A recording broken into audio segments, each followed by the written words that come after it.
नमस्कार, daily line की news file bulletin में आपका स्वागत है। मैं हूं अभिषेक पांडे। इस बुलेटिन में हम आपको बताएंगे कि पीएम मोदी ने हिंदू और मुस्लिम जातियों को लेकर कांग्रेस पर क्या आरोप लगाया है, और आपको बताएंगे कि जम्मू कश्मीर और हरियाणा के चुनावी नतीजों पर राहुल गांधी ने आज क्या प्रतिक्रिया दी है। इसके साथ ही बताएंगे कि हरियाणा में बीएसपी की करारी हार के लिए मायावती ने किसे जिम्मेवार ठहराया है। लेकिन उससे पहले एक नज़र डालते हैं आज की हेडलाइंस पर। जम्मू कश्मीर में अगवा जवान का शव मिला। सर्च ऑपरेशन के दौरान हुआ था अपहरण। एक जवान भागने में रहा कामयाब। पीएम मोदी ने कांग्रेस पर बोला हमला, कहा हिंदू जाति पर करेगी चर्चा, मुस्लिम के नाम पर मुंह पर लग जाता है ताला। जम्मू कश्मीर और हरियाणा के चुनावी नतीजों पर बोले राहुल गांधी, कहा हैरान करने वाला है हरियाणा विधानसभा का चुनाव का नतीजा। मायावती ने हरियाणा चुनाव में हार पर जताया अफसोस, कहा लाभदायक नहीं रहा इंडियन नेशनल लोकदल के साथ गठबंधन, जाट समुदाय ने बसपा को नहीं दिया वोट। लेबनान में लगातार हमले कर रहा है इजराइल। हिजबुल्लाह ने पहली बार की सीज फायर की मांग। इजरायली पीएम ने कहा गाजा जैसा होगा लेबनान का अंजाम। अब बात करते हैं पहली खबर की। जम्मू कश्मीर के अनंतनाग में भारतीय सेना को बुधवार को टेरिटोरियल आर्मी के जवान की डेड बॉडी मिली है। उसके शरीर पर गोलियों के निशान हैं। हालांकि सेना ने अभी किसी आतंकी हमले की पुष्टि नहीं की है। अनंतनाग में जिस जवान की बॉडी मिली है उसका नाम हिलाल अहमद भट्ट है। वह अनंतनाग के मुग्धामपोरा नौगाम का रहने वाला है। वह 8 अक्टूबर कोके नाग के काजवान फॉरेस्ट एरिया में मिलिट्री ऑपरेशन में गया था। इस दौरान वो लापता हो गए थे। उन्हें ढूंढने के लिए सुरक्षा बलों ने रात भर सर्च ऑपरेशन चलाया था। आज उनकी बॉडी अनंतनाग के सांगलान के जंगलों में मिली। जवान 4 साल पहले टेरिटोरियल आर्मी में भर्ती हुए थे। उनके परिवार में पत्नी, 2 बच्चे और माता पिता हैं। इससे पहले अनंतनाग में 2 जवानों के अपहरण की जानकारी मिली थी। सेना के सूत्रों ने कहा था कि टेरिटोरियल आर्मी के 2 जवानों का किडनैप कर लिया गया, जिनमें एक जवान आतंकियों को चकमा देकर भागने में कामयाब रहा। इसके बाद आर्मी ने एक सर्च ऑपरेशन शुरू किया था। अब बात करते हैं अगली खबर की। प्रधानमंत्री नरेंद्र मोदी ने आज महाराष्ट्र में 7,600 करोड़ की सौगात दी है। उन्होंने वीडियो कॉन्फ्रेंसिंग के जरिए विकास की परियोजनाओं की आधारशिला रखी। इस मौके पर पीएम ने कहा कि कांग्रेस देश को बांटने की राजनीति करती है। उन्होंने कहा कि कांग्रेस के एक भी नेता ने आज तक नहीं कहा कि हमारे मुस्लिम भाई बहनों में कितनी जातियां होती हैं। मुस्लिम जातियों की बात आती है तो कांग्रेसी नेता मुंह पर ताला लगाकर बैठ जाते हैं, लेकिन जब भी हिंदू समाज की बात होती है तो कांग्रेस उनकी चर्चा जाति से ही शुरू करती है। पीएम मोदी ने कहा कि कांग्रेस मुसलमानों के मन में भय का माहौल पैदा कर रही है। कांग्रेस लोगों में डर पैदा करती है। कांग्रेस अपने वोट बैंक के खातिर देश के सांप्रदायिकरण का काम कर रही है। कांग्रेस का फार्मूला साफ है कि मुसलमानों को डराते रहो, उनको भय दिखाओ, उनको वोट बैंक में कन्वर्ट करो और वोट बैंक को मजबूत करो।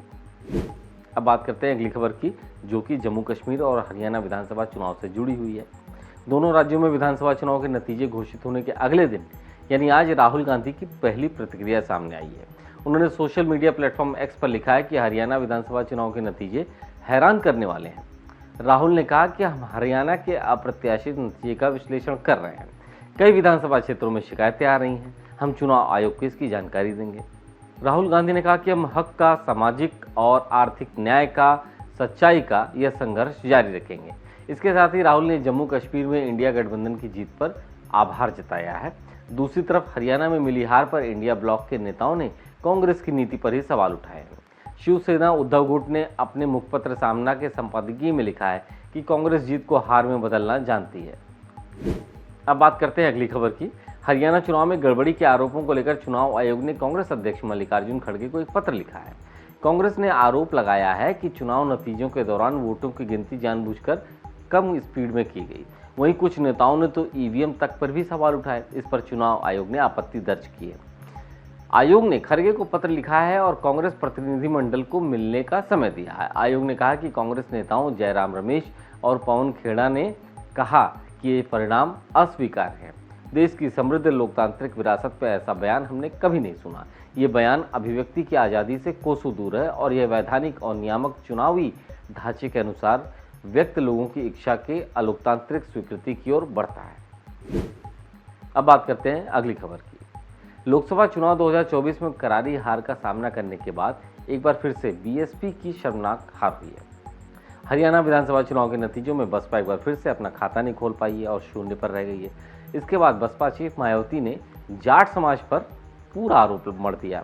इसके साथ ही बसपा ने अफसोस जताते हुए कहा कि हरियाणा के जाट समुदाय ने उनकी पार्टी को वोट नहीं दिया। इसके अलावा मायावती ने इस बात पर भी अफसोस जताया कि इंडियन नेशनल लोकदल के साथ गठबंधन उनकी पार्टी के लिए लाभदायक नहीं रहा। मायावती ने बीजेपी और कांग्रेस पर निशाना साधा। उन्होंने कहा कि देश में करोड़ों लोग गरीबी, बेरोजगारी, जातिवादी द्वेष, अन्याय, अत्याचार से परेशान हैं।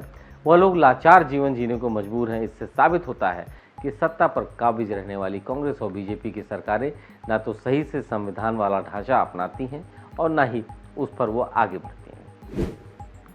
अब बात करते हैं अगली खबर की। मिडिल ईस्ट के देशों में तनाव की स्थिति बनी हुई है। लेबनान में इजरायली सेना लगातार हमले कर रही है। इस बीच हिजबुल्लाह ने सीज फायर की मांग की। ये पहली बार है जब हिजबुल्लाह ने सार्वजनिक रूप से सीज फायर का समर्थन किया है। साथ ही गाजा में जंग रोकने के लिए कोई शर्त नहीं रखी है। हिजबुल्लाह ने पिछले साल 8 अक्टूबर को हमास का समर्थन करते हुए इजराइल पर हवाई हमले शुरू किए थे। इस घटना का 1 साल पूरा होने पर हिजबुल्लाह के डिप्टी चीफ नईम कासिम ने कहा कि हिजबुल्लाह सीज फायर के लिए लेबनान संसद अध्यक्ष नबी बेरी के प्रयासों का समर्थन करता है। एक बार सीज फायर हो जाए तो फिर अन्य चीज़ों पर चर्चा की जाएगी। इससे पहले हिजबुल्लाह कहता रहा है कि वो इजराइल पर हमले तभी रुकेगा जब गाजा में सीज फायर होगा। वहीं इजराइल के पीएम बेंजामिन नेतन्याहू ने लेबनानी लोगों को कड़ी चेतावनी दी है। नेतन्याहू ने कहा कि वे हिजबुल्लाह के खिलाफ अपने हमले को और तेज करने जा रहे हैं, जिससे लेबनान का अंजाम भी गाजा जैसा हो सकता है। तो आज के न्यूज़ फाइल बुलेटिन में इतना ही। देश और दुनिया की तमाम खबरों को पाने के लिए देखते रहिए डेली लाइव।